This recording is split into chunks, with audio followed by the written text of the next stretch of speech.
Hello and welcome to the Chronicles of Dragonlance podcast, where we go through every book in the history of Dragonlance, one book at a time. So far, we are up to book 3 of 220 or so. I'm one of your hosts, Shivan. With me, as always, is my dear friend, John. Hey, John. Hey, we're racing through them. We are certainly doing something. But here we are in Dragons of Spring Dawning, which is book 3 of the Dragonlance Chronicles. If you're just joining us, that's weird, but I appreciate it. This is a podcast that is best listened to in chronological order because we go chapter by chapter through these chronicles. That wasn't really the intent when we started, but that's just kind of how it ended up. And I don't know, it's been fun. So, and it lets us really, really delve into these. I think when we get to later on books, we're just going to go one book at a time. We're building a foundation. Yeah. And these books have so much to talk about. Yeah. Once we have the foundation, I think we can spend an episode on a book or 2 or 3 episodes on a book, but not, a year on each book. But I think with the Holy Six, we're going to be talking about, we'll go through them because they're just fun. They're really fun to reread. As always, you can support us through our Patreon at patreon.com/Chronicles of Dragonlance Podcast. Joining the Patreon will get you access to our Discord, get you episodes a week early and like transcripts and stuff. But it will also allow us to keep doing this because the Patreon pays for like the hosting fees and really it paid for the fantastic new cover art that we got from my boy Josiah Cameron, who is the Magic the Gathering artist who drew us this absolutely gorgeous Dragon Hourglass logo that I'm so excited about. Pays for the books. Some of these books are quite expensive, and the modules and the maps, so that I can some of us I don't have any of that stuff. You have some of that stuff. I'm like, some of us just happen to have the full and total collection. Noob. But we don't live close enough for me to run over and grab them all the time. Look, man, anytime you want to borrow them, I do have literally everything that's ever been written. And the things I don't have that were written is because I'm writing them. But here we are in chapter 7 of book 1 of, book 1 of Spring Dawning, right? Yeah, we're still in book 1 of Spring Dawning. I am so glad that we abandoned this whole books inside of books thing later on because it gets real confusing. But here we are, commander of the Knights of Solamnia. That's an ominous sounding word. So here we are, and basically, as we last left our heroes, Laurana had been meeting with Lord Amethyst of Palanthas and had been talking to him, and Astinus walks in the door, and Amethyst is like, all right, great, everybody's here. Let me crack open this letter that I got.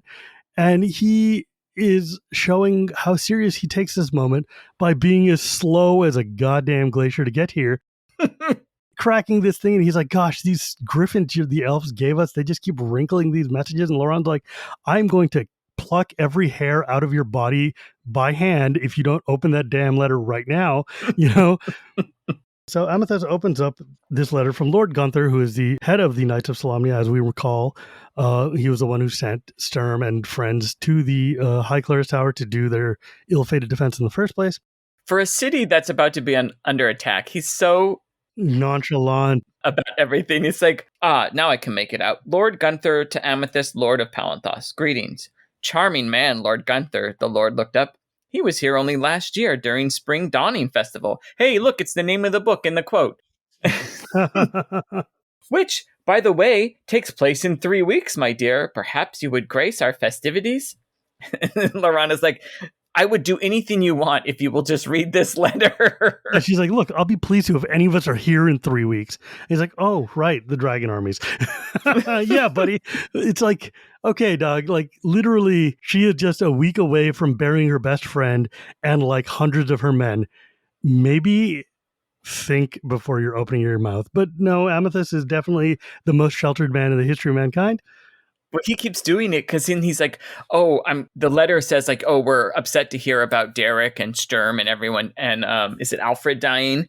And then he goes, Sturm Brightblade. Wasn't he a good friend of yours, Laurana? Didn't you just bury him? How far? She's just like, please, when you read the letter. First off, this whole like, remember elves don't like to talk about death things. And then also like, really, buddy? Yeah. Maybe like, really? Astinus is like, dude, just read the damn letter. Amethyst, of course, listened to him. He flushes and reads again, and he's like, look, the letter in summary states, Gunther is like, man, I am sad that all of my generals came there and died. We have no leadership. We need somebody to lead. The Knights of the Crown are all basically noobs and untrained, and I don't trust them to lead. So, therefore, I appoint to fill the position of leadership in the Knights of Solamnia, Laurana Thalassa of the Royal House of Qualinesti. The Lord paused a moment, as if uncertain he'd read correctly. Laurana's eyes opened wide as she stared at him in shocked disbelief. But she was not more shocked than the knights themselves. Because the way time works, Tanis knows this. He already knows that she's the leader of the commander. He was present when Gunther wrote the letter. And so no wonder when he's talking to her, he talks like we have much. In the very end of the last chapter, he says, the past is lost, your future is your own, and we have a great deal of work to do before morning. Because he knows what's in this letter. Effectively. Yeah. Aston's, maybe not specifically because it depends on where his attention was at any given time, but no, he knows very well what Gunther is doing. That's why he showed up to the meeting in the first place, because he was invited there because he's Astonus and they're not going to do something without him. But more importantly, he's there because he knows it's about to be the most epic controversial issue in the history of the Knights in like 5,000 years or something. So Amethyst keeps reading and he hurried on and said, let's see. So we have appointed of the Royal House Qualinesti, who is the most experienced person currently in the field and the only one with knowledge of how to use the dragon lances. I tested the validity of this writ by my seal, Lord Gunther of Thwiston, etc., etc., etc. And then he's like, congratulations, my dear, or should I say general? And Laurana is just like stun locked right now. She's staring up and going like, I beg the hell your pardon? You want me to do what? She's like just imagining like all of her friends are dead. Alfred's headless corpse, Derek going mad. And she's like, now I'm in command. An elf maid from a royal household, not even old enough by elven standards to be free of her father's home. A spoiled little girl who would run away from her home to chase after her childhood sweetheart. This is a really good summary of how far she's come, right? She's feeling some imposter syndrome here. She is not the spoiled girl who ran away from her home anymore. She is not pining for Tanis anymore. That's not her. So it's a good reminder to us, the reader, how far she has come, and in a pretty quick amount of time. Yeah, it's been like Taz says later in the chapter, it's only been 6 months. Yeah, like a real forged in the crucible moments here, like going to Icewall. Yeah. Getting the dragon lance. Fighting the dragons? Fighting Derek, right? Like going up against Derek, supporting Sturm. It's like one of those moments in like Wheel of Time where you sit there and go like, oh man, it's only been like 2 years between the first book and the last book, even though it's been like 30 years in between otherwise. But like in this case, like Laurana, of all of the characters in the book, there are like 3 people who like really have character progression in terms of maturity. And that is Laurana, Tanis, and like Raceland. And Raceland's progression is not necessarily like maturing, but so much as like regressing into his own selfishness. But he does change and transform. Tanis also goes from like being a weird, lovesick kind of dude into like hardening himself. But the actual heart of the story, it's wild. Like people are like, oh yeah, Tanis is a hero of Chronicles. But actually, if you look at it, all of the major events of things that are happening are Laurana doing things. She is the one who actually manages the war. She's the one who actually beats the Dark Queen, right? Like Carmine and Raceland are the soul of the story, their relationship, their like codependency, their kind of just immaturity to each other. But Laurana is like the adult in the room, and she goes and becomes the adult in the room really quickly and logically. She pushes all the narrative that's not all the narrative around like the grand events. It seems that she's behind as opposed to the smaller events. Mm. Yeah, no, she's really grown. It's impressive. Yeah. But not everyone is so excited about her being appointed the leader of the Knights. Yeah, as you might imagine, the Knights are a very hidebound society and not a little misogynistic, but probably a lot misogynistic. So, like the 2 knights who were in the room with her, Sir Patrick and Sir Markham. Yeah. They're Knights of the Crown. The Crown, the lowest, just like Sturm. Yeah. I believe, yeah. Yeah, of all the Knights of the Crown, these 2 had served longest. She knew both to be valiant soldiers and honorable men. Yes. But yeah, so Laurana is sitting there and thinking to herself, and so she turns her head and sees Markham and Patrick kind of exchange glances over here. Patrick stands up and he's like, yo, I can't accept this. Lady Laurana is a valiant warrior, but she's never commanded men in the field. And Aston is like, oh, have you? No, but that's different. She's a woman. This is good because Sir Markham goes, oh, really, Patrick? Sir Markham laughed. Hair on your chest doesn't make you a general. Relax, it's politics. Gunther has made a wise move.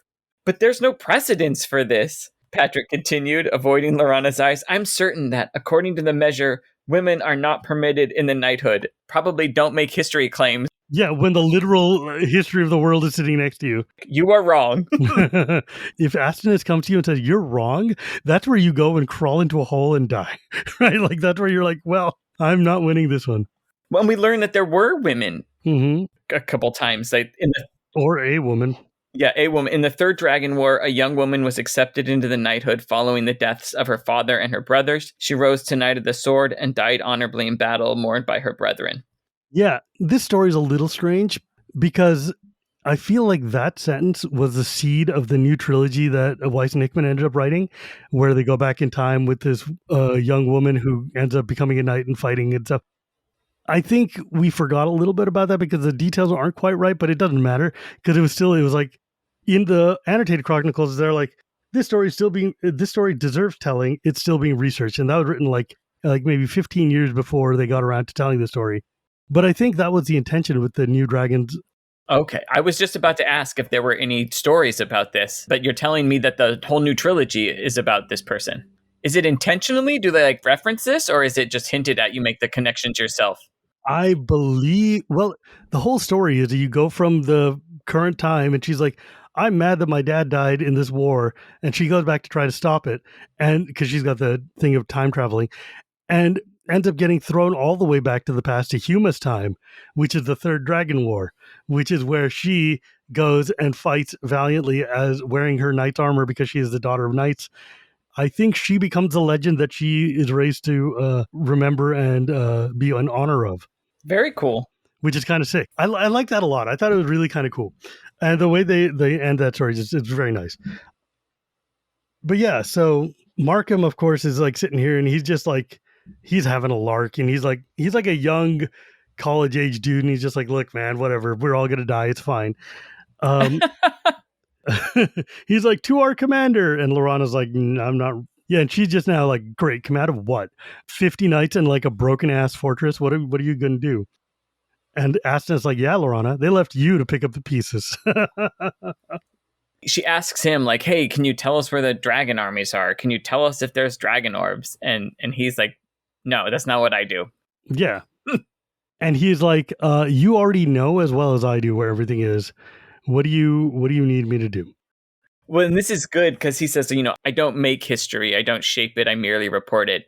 And then where is it where he says, I have seen love that tried to overcome pride in a lust for power but failed. The world is darker for its failure, but is only as a cloud dims the sun. The love still remains. Finally, I've seen love lost in darkness, love misplaced, misunderstood, because the lover did not know his or her own heart. She's like, you speak in riddles. He's just like, oh, I haven't tried to shape it, but maybe I have occasionally. And that makes me think like, oh, like what just happened when you left your library because you told Raceland the key of knowledge. Huh. How about that? Astinus leaves. Yes. Astinus leaves and Laurana takes leadership of the armies. And her voice is like ice cold. And she's just super upset about this and not like, she's like, no, this is, screw this noise. But also she thinks about, because Astinus was talking about love. And so she thinks of Tanis. And then she just like lets Tanis go. Yeah. Like he's lost to darkness. So I have to give up on Tanis. I will focus on my duties, right? Yeah. And that's a wild and like incredibly potent like moment for her. That's like an incredibly transformative section. That's where she's saying, look, Laurana's had two big moments in time in this story so far where she has had huge transformative moments that have changed her. One was when she was leaving Elistan in Tarsus and he was like, look, you can't just be my helper. You can't just be my like assistant. You've got to go and forge your own destiny. And she's like, I don't want to do that. I want to be here. I don't want to try to. And he's like, no, you can't just be somebody's helpmeet. Your job is to be like the focus here. And here's another one where she's like, what baggage am I holding on to? What psychological things have been holding me back from becoming like my true form? And what it is this love for Tanis that is like, for her, for right now, it's this just childhood crush that has taken her around the world. And she's like, you know what? I have things I need to do, and there are people who are counting on me to keep them alive. And Tanis is wherever the hell Tanis is where he is, and that is, as Astana says, that is not my problem right now. Yeah. And it may never be my problem. Nothing she can do about it anyway, so focus on what's in front of her. And that is a moment in everybody's life where you're like, look, I can't just sit and pine after this person forever. I have to move on and I have to live my life, right? Like I have to actually get up and time progress. Yeah, so this is like just, but like the author knows how this feels because the way Laurana says this, she's like, I will take the leadership of the armies, she said in a voice nearly as cold as the void in her soul. They know she has just ripped this, like she's ripped her heart out. She is completely, Yeah, she ripped that Band-Aid off. yeah, and it's just like, oh, she's going to have to deal with this and this is going to hurt, but she is mature now. And she's like, you know what? Fine. I will deal with that later. And it's just like, oh, what a powerful moment. And then we transition over into Flint and Tas hanging out and looking at the walls of Tas, and Flint's like, oh, this is actually one of my favorite little passages here. He's like, dwarves built this, no doubt about it. Look at how each stone is cut with careful precision to fit perfectly within the walls. No two quite alike. Fascinating, Tas said, yawning. Did the dwarves build the tower? Don't remind me, Flint snapped. And dwarves did not build the towers of high sorcery. They were built by wizards themselves who created them from the very bones of the world, raising rocks up out of the soil with their magic. And Taz's like, that's wonderful. I wish I could have been there. How? It's nothing, the dwarf said loudly, glaring at Tas, compared to the work of the dwarven rock masons who spent centuries perfecting their art.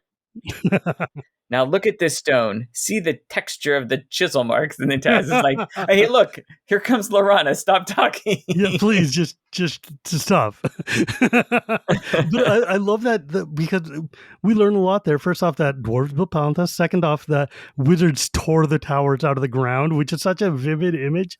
And like you could be, it's so funny though, because like Tas, like Flint is totally like, there's no craftsmanship there. These just cheating bastards went and ripped it out of the ground.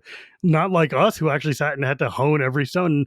And Tas is meanwhile in Fantasyland going like, oh my God, look at this. What level do you have to be to cast Create Tower as in D&D? I would assume you would have to be like the master of the tower to be able to do that. That showed up in the Dwarven Nations trilogy. The three orders were trying to build the first tower, and they have to put this little stone down that becomes a seed that then helps them grow it up. It's a really one of my favorite trilogies, frankly, ever. But yeah, so Laurana shows up, and she's now once more wearing the armor she had at the High Clerist's Tower, but the blood's been cleaned off, the dents have been fixed, and now her long honey-colored hair is flowing beneath her red-plumed helm, gleaming in the silver light of Solanary. So she must look amazing right now. And I believe if you look at like the cover of Dragons of Winter Night, that's basically the image of Laurana we've got here, where she's wearing like, borrowed Solamnic armor and everything. The two talk about how much she's changed. Yeah. And elves never change. Right. And then we get this commentary. He's like, oh, it's a lot of responsibility. I think she's not over Sturm's death. They talk a little bit about Kitiara, where Tas says, I can't believe Kit's a Dragon Lord. She was always so much fun. I liked, hanging out with her. And Flint goes, she was the worst. And I never liked her. And I never liked that Tanis was with her. I don't know if that's true, because Flint often says things that he wishes he had thought at the time. But it appears that, and certainly from the reader's experience, there's nothing really redeeming about Kit at this point. So... Or any point, honestly. You said in other books that she comes off slightly better. They do give her nuance later, but she's definitely still an I'm in it for myself. Good, evil is not really as relevant as me getting paid and being in power. She is maybe the canonical definition of what neutral evil is, which is like, I'm in it for me and it does not matter to me what happens on the way there. Yeah, so Laurana's in the sick armor, and like we're talking about how much she's actually like the dwarf and Kender reflect the same way we did on like, look, she's actually grown like a human would grow in 6 months. This would take like 60 years for an elf to get to this kind of level of maturity. This is good. What's the news, Laurana? Tas asked cheerfully as the elf maid came up to them. I am commander of the army, she said flatly. Began Tas, but his voice died at the sight of her face. There's nothing to congratulate me about, Laurana said bitterly. What do I command? A handful of knights stuck in a ruined bastion miles away in the Vanguard Mountains, and 1,000 men who stand upon the walls of this city. Oh yeah, that was the thing we forgot to mention. By being the new head of the knights in the area, she's also in charge of Palanthas, basically. Yeah. She's in charge of the defense and the armies of Palanthas, as well as being like the leader of the knights. So it's like, oh, damn. And she's complaining that they're protecting the city when she's like, we should be pushing out and fighting the dragon armies while they're still scattered. You know, we're wasting valuable time. That's a very Derek thing to say, man. Well, and it's been a couple weeks. Like at this point, they've all been rounded back up. They're not scattered anymore. That was weeks ago. Yeah. It's just kind of like Laurana is still fuming over the death of Sturm and her armies, and she's like, we should be out there fighting back. But it's like, dude, you will go and get obliterated.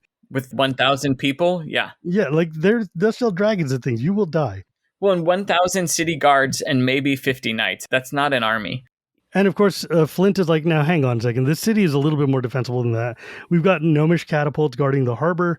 We've got the Vanguard Mountains, which are hard to get over. But then Laurana's like, we just heard reports. Well, yeah, and Flint's like, why don't you go get some sleep? Like, you've been awake for 1 billion years. Go to sleep. You will feel better in the morning. And she's like, I can't. There are dragons coming. We just got report. There are dragons coming. Taz like, oh, crap. They're heading in this direction.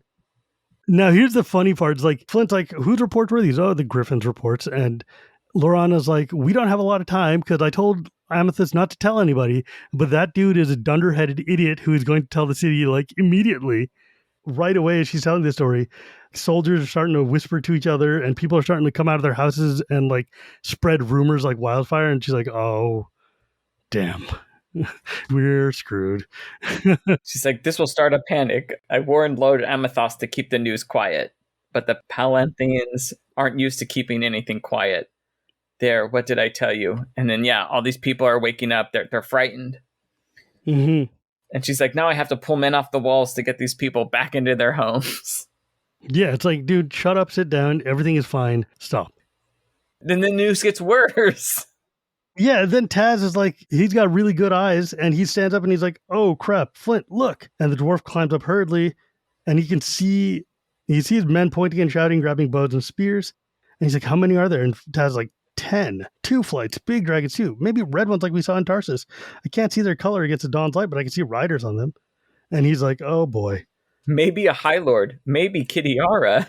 Gee, it would be interesting to being a Highlord. I'm like, oh, buddy, this is not the time. Laurana grabs a battalion of soldiers, runs out there and tries to quell the panic and prevent people from rioting.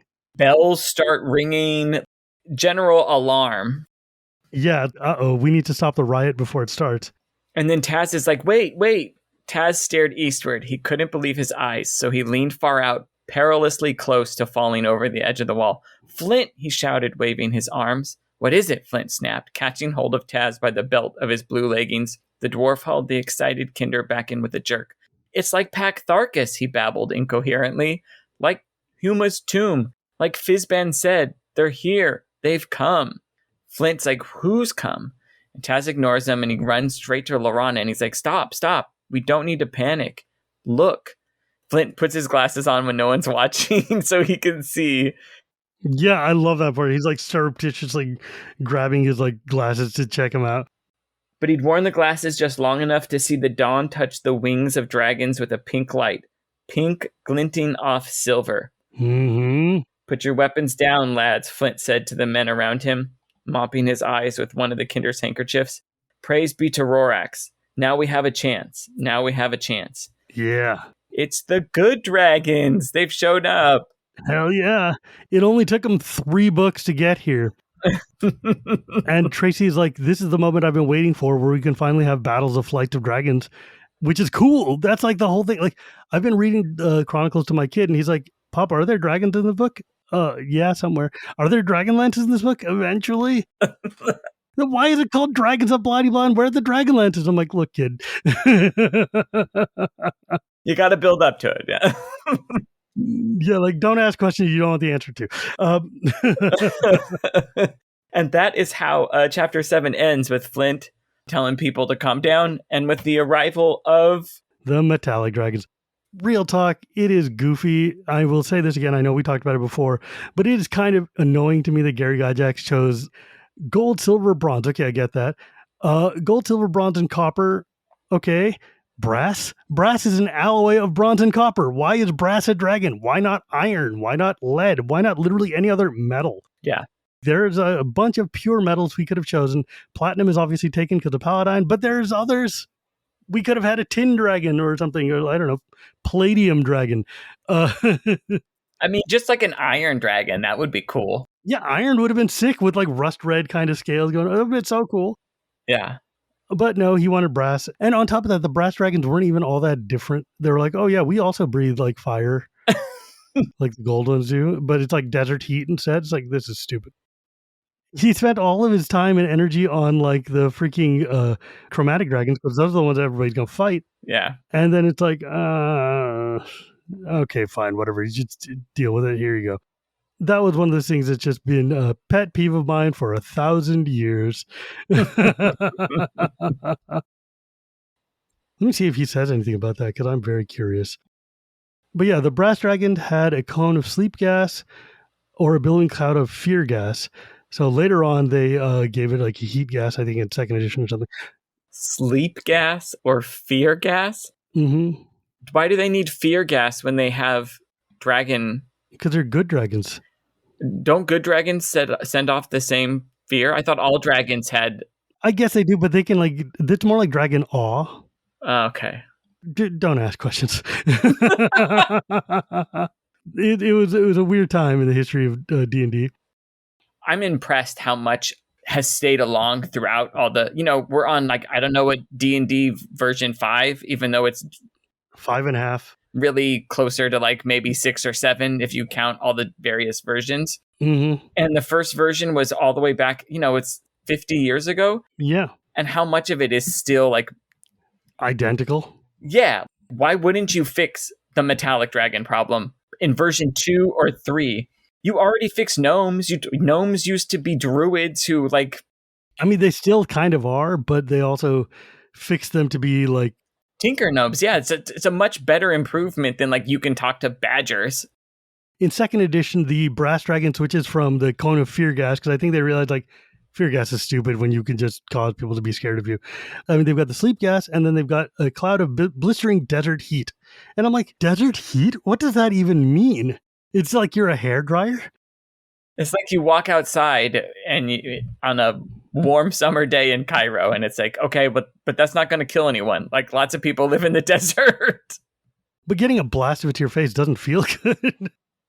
Anyways, that being said, thank you all for listening to us so far. We are in our half break, which means this is where we get to talk once again about how if you'd like to support the podcast, please give us a positive review because that's how the algorithms pump our shows up so that other people can find them. And you can contribute on our Patreon page at patreon.com/Chronicles of Dragonlance Podcast. And one of the benefits is getting a shout out here in our show.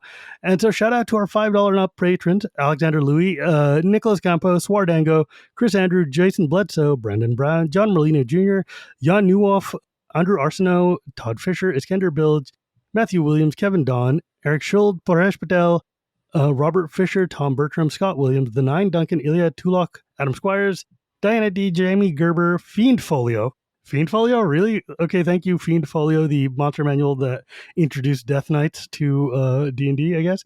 Randy Burns, Cat Roy, and Lord Soth. Lord Soth is supporting us. Thank you, Lord Soth, one of the Death Knights introduced in the Fiend Folio. We appreciate it. Please do not say any power words at us.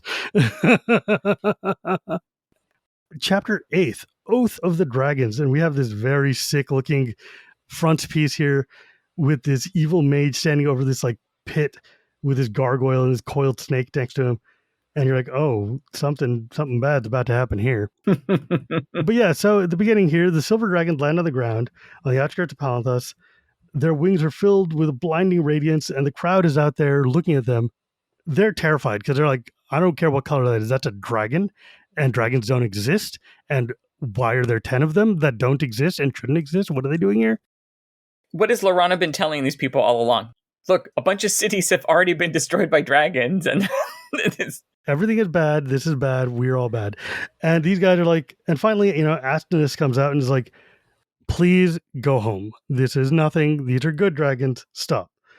And Laurana's like, the people would have believed Astinus if he told them the sun rose at midnight, but they did not believe in dragons. It wasn't until, Laurana goes out, sees the man who's been riding on one of the dragons and gives him a gigantic hug.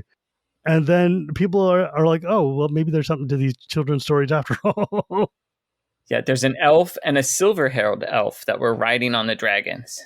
Who could they be? Then the three with Astinus went into the library. Yeah. Everyone just waited around the library. The Lord Amethyst comes out and he's like, the silver dragons are here to fight the evil dragon, as in the tales of Huma. And then everybody loses their mind and they're like, yay. Very excited. And then how often have they done this? Where we have this transition, but it's not to another character. It's from the actual chronicles, the history of Krynn as written by Astinus. Yeah, they've used this a few other times. They do it in Legends as well, but not often. And I really like kind of how he did this because like this was not any of the main characters of the companions, so there's not really good excuse. And having this be a third party kind of reading gives it a little bit more gravitas and distance because like Gilthanas is super emotional, Silvara is super emotional. So whose eye would you tell the story from? You could tell it from their point of view. It's like they could have done that, but it's just interesting that they've decided to lean on Astinus here. Yeah, have Astinus here, and as I, Astinus, write these words, I look on the face of the elf Lord Gilthanas, younger son of Solostar and speaker of the suns, Lord of the Qualinesti. And then, he's just describing the face. Yeah, it's like weird because like normally this would be something that the aesthetics would write because, Astinus is spending his time going, Overwatch rising 38, a man did a thing. Overwatch falling 39, a man did another thing. He's not actually sitting here and writing out the full detailed report. That should tell you something about like how important this event is that Astinus himself took it on. To one side of Gilthanas sits his sister, and to his other sits one of the most beautiful women I've seen walk on Krynn. That's a weird thing for Astinus to say. Astinus being sort of like a neuter scholar nerd. Like, what does beauty mean to Astinus? It's just an aesthetics. He enjoys her aesthetics. That was one of the scenes I'm like, why would he editorialize like that? That's not something Astinus would do. But she does not deceive my eyes with her magic arts. She was never born of woman, elf or no. She is a dragon, a silver dragon, sister of the silver dragon who was beloved of Huma, Knight of Solamnia. It has been Silvara's fate to fall in love with a mortal as did her sister, but unlike Huma, this mortal cannot accept his fate. He looks at her, she looks at him. Instead of love, I see a smoldering anger within him that is slowly poisoning both their souls. Also, when he says that he just reports the news and you decide, that is not what is happening in that paragraph, man. Yeah, I'm like, that is a very weighted paragraph, buddy. This is now on the opinion page. It's no longer in the news section. This guy is like editorializing the hell out of this. And that's why I thought it was a little weird because it's just like, why would Astinus be giving this kind of emotional heft to this story, which is important enough for him to report for sure. But like that whole segment there, that's for our benefit, but that's not something a historian would say. He shouldn't be concerned about that. Like, what does that mean? Like, it's so weird. But yeah, so Silvara speaks. She tells the story of basically what's happened since they all broke up. And she gave Theros Ironfell the power to forge the dragon lances inside the Monument of the Silver Dragon, which happens in Winter Night. And then she spends a lot of time with the companions before they take the lances to the Council of Whitestone and showed them the paintings of the Dragon War, the good dragons, the evil dragons, kind of like the notion of what it means to have like the two sets of dragons and stuff. Well, and like what a Dragon War actually is, right? Yeah. Ironically, she only mentions gold, silver, and bronze, but not like brass or copper. And I'm like, what do they do to you, man? Like, justifiably, the companions and everyone's like, yeah, so where are all the good dragons? We're seeing a lot of evil dragons, so where are the good dragons? Yeah, and it's just kind of like, Silvara's like, well, whatever. So we learn she tells the secret. Yeah, so she tells us, says, finally, I could not resist their pressure any longer. I told them about the oath. When Takhisis, Queen of Dragons, and her evil dragons were banished, the good dragons left the land to maintain the balance between good and evil. Made of the world, we returned to the world, sleeping in ageless sleep. We would have remained asleep in the world of dreams, but then came the cataclysm, and Takhisis found her way back into the world again. Long had she planned for this return, should fate give it to her, and she was prepared. Before Paladin was aware of her, Takhisis woke up the evil dragons from their sleep and ordered them to slip into the deep and secret places of the world and steal the eggs of the good dragons who slept on unaware. The evil dragons brought the eggs to their brethren in the city of Sanction, where the dragon armies were forming. Here in the volcano known as the Lord of Doom, the eggs of the good dragon were hidden. Great was the grief of the good dragons when Paladin woke them from their sleep and they discovered what had occurred. They went to Takhisis to find out what price they would have to pay for the return of their unborn children. It was a terrible price Takhisis demanded, and Takhisis demanded an oath. Each of the good dragons must swear that they would not participate in the war she was about to wage on Kryn. It was the good dragons who had helped bring about her defeat in the last war. This time she meant to ensure that they would not become involved. This is where Astinus tries to regain some of his power. He's like, here, Silvara looks at me pleadingly as if I were to judge them. I shake my head sternly. Far be it from me to judge anyone. I am a historian. Shut up, homie. You gave me that whole ass paragraph where you were judging these two. And so she continues, what can we do? Takhisis told us that they would murder our children as they slept in their eggs unless we took the oath. Paladin could not help us. The choice was ours. Silvara's head drops, her hair hiding her face. I can hear tears choke her voice. We took the oath. She can't continue until Gilthanas starts talking. I, that is Theros, my sister, and I finally persuaded Silvara that this oath was wrong. There must be a way, we said, to rescue the eggs of the good dragons. Perhaps a small force of men might be able to steal the eggs back. Silvara was not convinced that I was right, but she did agree after much talking to take me to Sanction so I could see for myself if our plan might work. Our journey was long and difficult. Someday I may relate the dangers we faced, but I cannot now. I'm too weary and don't have time. Question. Is this a module? Did people get to roleplay going into Sanction and finding the eggs and seeing the hideous transformations? Let me check real quick. Other question would be, was there a book written by someone that relates this? I think there was a short story about Gilthanas that was written. Okay. In the role-playing game, the heroes don't find out about this like the way they do in the book here where Gilthanas and Silvara tell the story. In the Dragons of Winternight modules, there's one entire module there where they go to Sanction and adventure through and actually find the dragons being corrupted themselves, which is kind of sick, actually, when you think about it. Oh, they're corrupting the dragons, not the eggs? Rather, they corrupt the eggs. Oh, okay. You can go into the Lords of Doom and you go and find your way to the egg rooms. And when you get to the altar of corruption, there's this passage there, which is like two hooded figures flank a small slime covered altar. They stare at an object on the altar in rapt concentration, uttering a long, low droning chant. Also, staring at the object on the altar, a sinuous red dragon looms over the two humans. Straining for a better view, you see that on the altar sits a silver dragon egg. The chanting has reached a climax, for the hooded figures pause. Suddenly, a drop of saliva from the red dragon's hideous maw drops onto the egg. Immediately, the silver egg becomes black and slimy. Like some poisonous tumor, the egg begins to grow, changing in shape and writhing as if in agony. The egg becomes huge and begins to split apart. Instead of the silver dragon that should emerge, however, many squirming lizard-like creatures begin to spill forth. The egg has just spawned several dozen miniature Sivak draconians. That's pretty cool. Yeah, so you get to, as a hero, you get to go and do Gilthanas' exploration yourself because he's one of the player characters you can use. Mm-hmm. And you get to go there.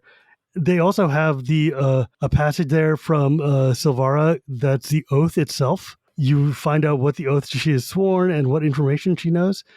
Yeah, they go out of their way to make it very, very cool. Okay. That's cool to know that you could actually play it in the modules. Yeah, it was in DL 8 or something. I'm trying to remember. It was Dragons of Deceit is where they learned that one. Got it. Very cool. Well, back to the story. We learn that Gilthanas convinces Silvara and they go to Sanction. Mm. And I guess they awful trip. Yeah, Sanction is in the middle of 3 volcanoes in the center of Ansalon in the Caucasus Mountains.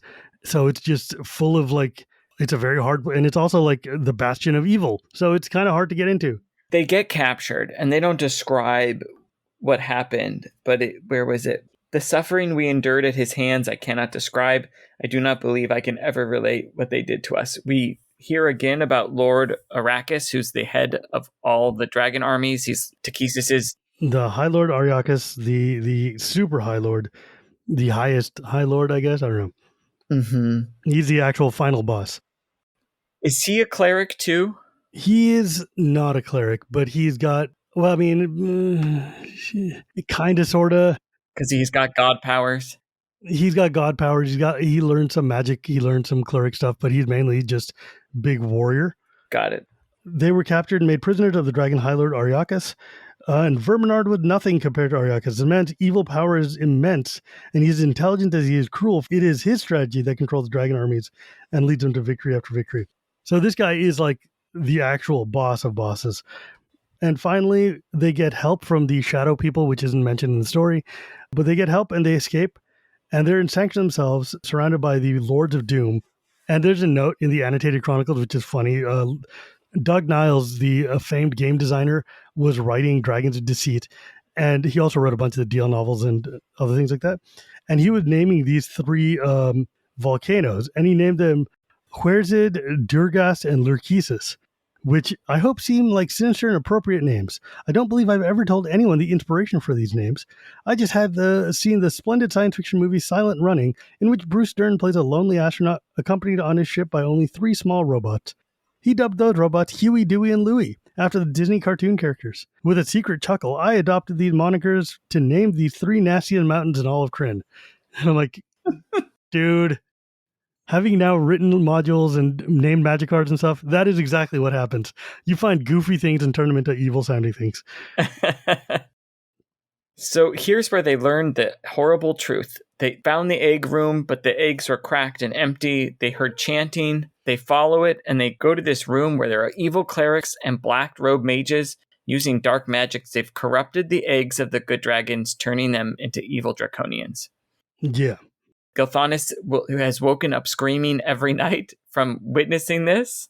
It's like the first time you see a chest burster in Alien, right? Like the gross thing just pops out of, like, think about these slimy, evil looking like lizard worms coming, just like squirming out of these eggs. It must be horrifying. It is this news that they take back to the good dragons that eventually convince the metallic dragons to join into the battle. We also learned that they have brought with them the larger mounted dragon lances. Yeah, it's interesting because of the fact that there's a book called Emperor of Ansalon, which is the story of Ariakas, and it was written by Doug Niles, so he kind of goes into like detail about Ariakas has a gigantic sword which has imbued in it the 5 breath weapons of the 5 evil dragon types, and each time he uses one, it changes color from like red to blue to purple, whatever. It is so cool. But in it, we discover that to make these draconians, it is a fusion of clerics of Takhisis, black robe wizards, like renegade wizards who wear the black robe but don't follow the moons, the dragon who helps kind of use his power, and also this evil dwarf who's like infected with this horrifying fungus thing that just helps corrupt these eggs further and completely. An evil dwarf, huh? Yeah, it's a really cool book. I enjoyed it quite a bit. It's maybe less than canon for most of it, but it is canon enough. I mean, Ariakas is just like, he's like, what if Julius Caesar was evil? Evil. It's very cool. Thus ends Astinus' segment here. And again, he can't stop editorializing, like so much that is beautiful in the world, and maybe that their love will fall beneath the darkness that spreads its foul wings over Kryn. I'm like, come on, man, you're Astinus, you're not a poet. What are you doing? Well, and then it says here, thus ends the writing of Astinus of Palanthos on the Oath of the Dragons. A footnote reveals that further details of the journey of Gilthanas and Silvara into Sanction, their adventures there, and the tragic history of their love were recorded by Astinus at a later date and may be found in subsequent volumes of his chronicles. Yeah. It makes me think that at like one point Tracy and Margaret maybe wanted to write more about this and they never got around to it. That was pretty much it exactly. There's a number of stories that are in this that were in the modules that they just never got around to telling. And like they tell a lot of stories about Gilthanas later on, like the Odyssey of Gilthanas and stuff. But I think they decided this one didn't need to be told. I think it was told in a short story. Really, this excerpt gets the point across. And more than that would just kind of, I don't know if you could get a full novel out of it, but maybe they could. And it would end sadly and not really triumphantly. So like, But anyway, so we transition over to Laurana, who is writing up her orders because now she's the boss, so she's got to take care of business here. She's got work to do. Yeah. So she is like, setting up the plans for securing Vingard Keep and doing the campaign of assaulting the evil dragons and stopping them. And Doug Niles writes a story of the Battle of Vingard in the short story, and it is so cool. It reads like a World War II assault. He gets a flight to silver dragons. They come out there, they freeze this river, and then the gold and brass dragons with them kind of heat up the river to melt it once the draconians are there, and kind of there's this whole because Niles' whole thing is he is like a military historian nerd. Mm-hmm. So like all of his stories and all of his modules end up being very based on real world wars and like on real combats and stuff. So when he writes combat, it's awesome. It is like it showed up in every novel he's written. Has always been like just really, really great battle scenes and just combat and everything.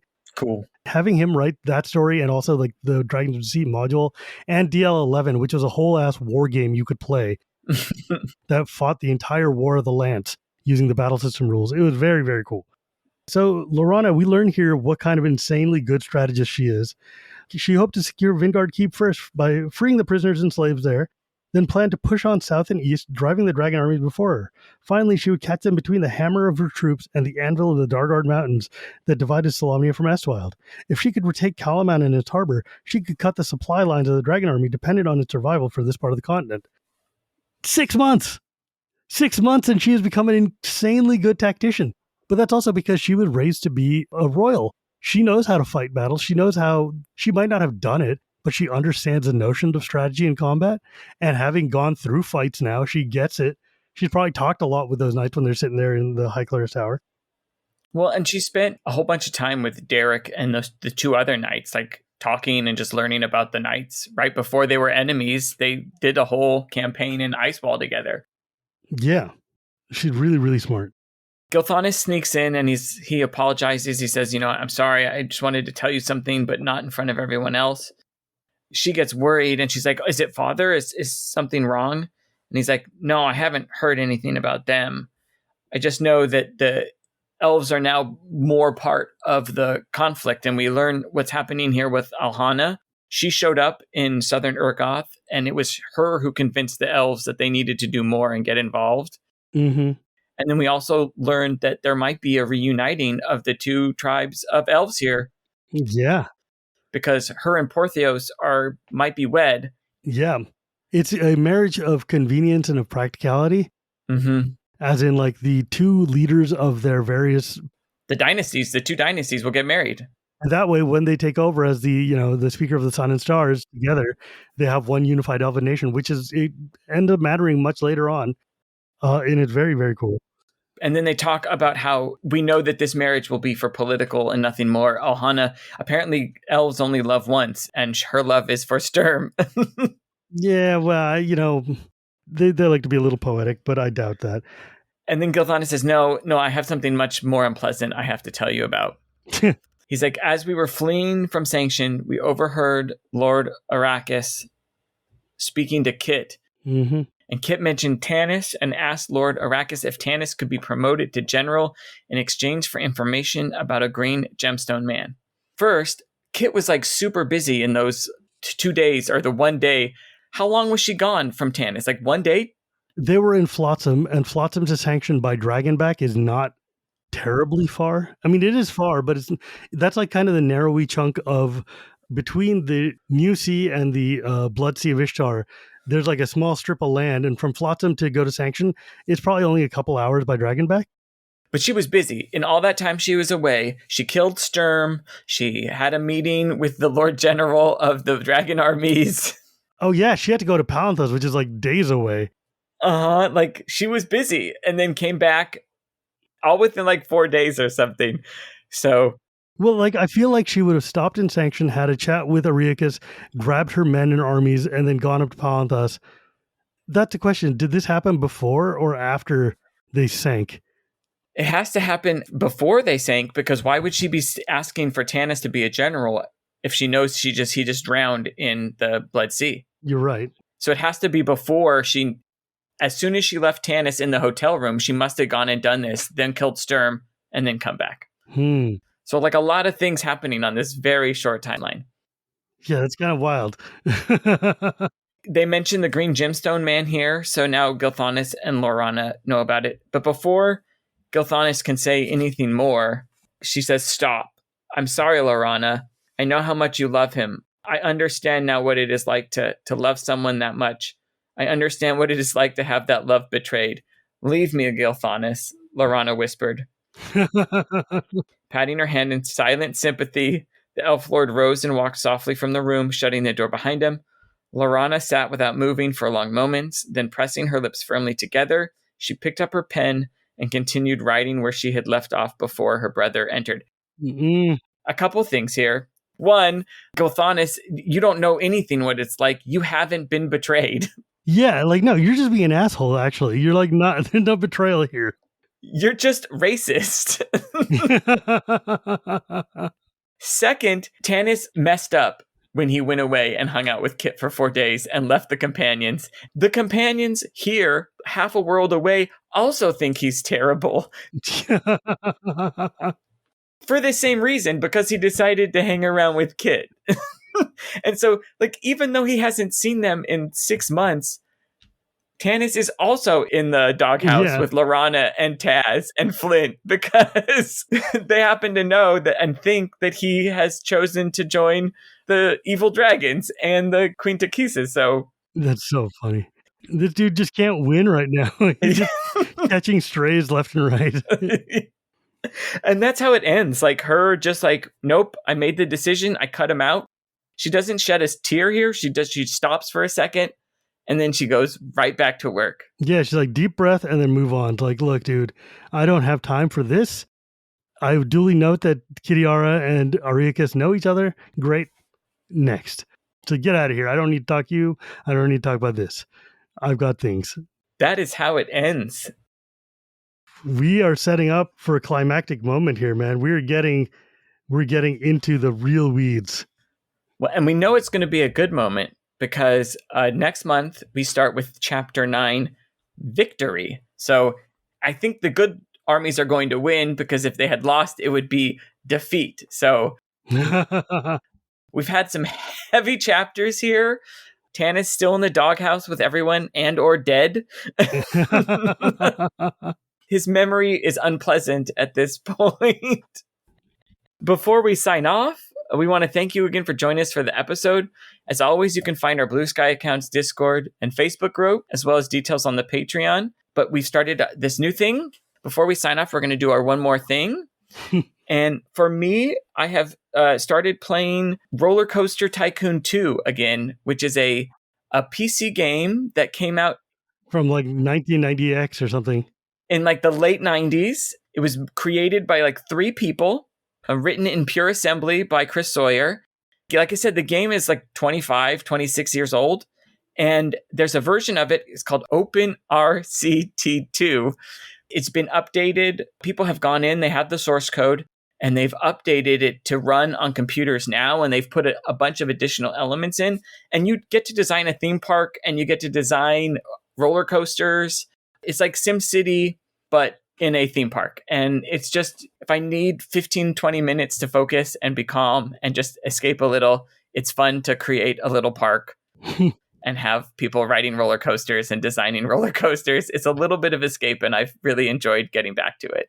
I love all these ancient games that were like these builder games that have like huge mod communities that are like 30 years old or whatever at this point. There are people playing Roller Coaster Tycoon Open that never saw the original game, that weren't even alive when the original game was a thing. Yep. But you see this a lot with like Sims, with like racing games, with like flying games and stuff. Yeah. There's a whole community that I haven't like dug too deep in, where they have competitions where they design custom parks, right? Where they have parameters and they have competitions. And yeah, there's a small, active, and growing community of people who just play OpenRCT2. That's so funny. It's just been fun. It's a little bit of nostalgia. How about you, Shivam? Well, it is late summer as we're recording this, and I have been harvesting hundreds and hundreds of pounds of peaches and tomatoes and cucumbers and zucchinis and stuff from my backyard.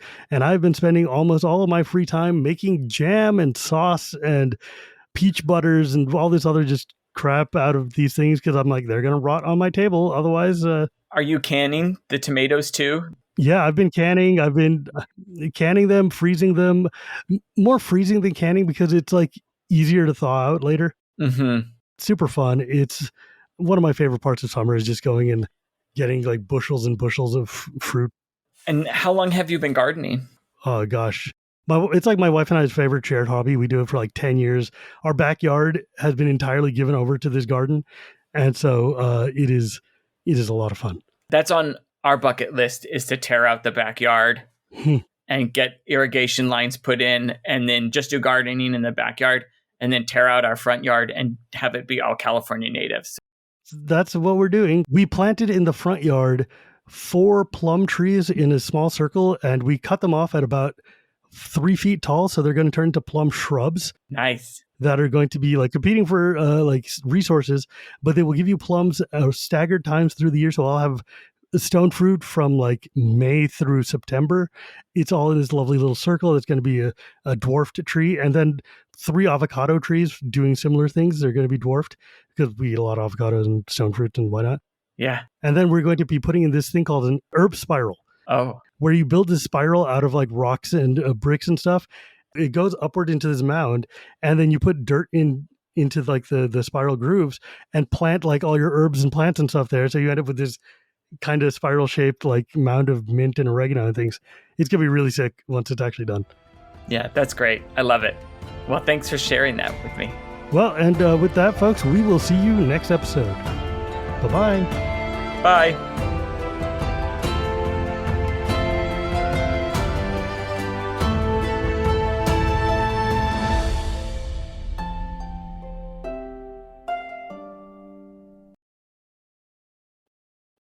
I just have to remember not to get excited and lean in.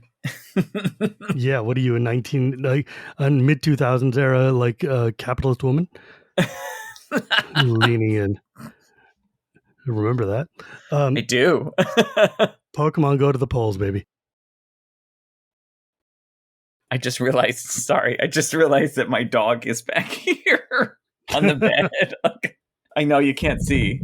Yeah, it's fine. I trust you. Yeah, I just heard a groan and I was like, what the? Look back and the dog's right there. Okay, that's going in the extras.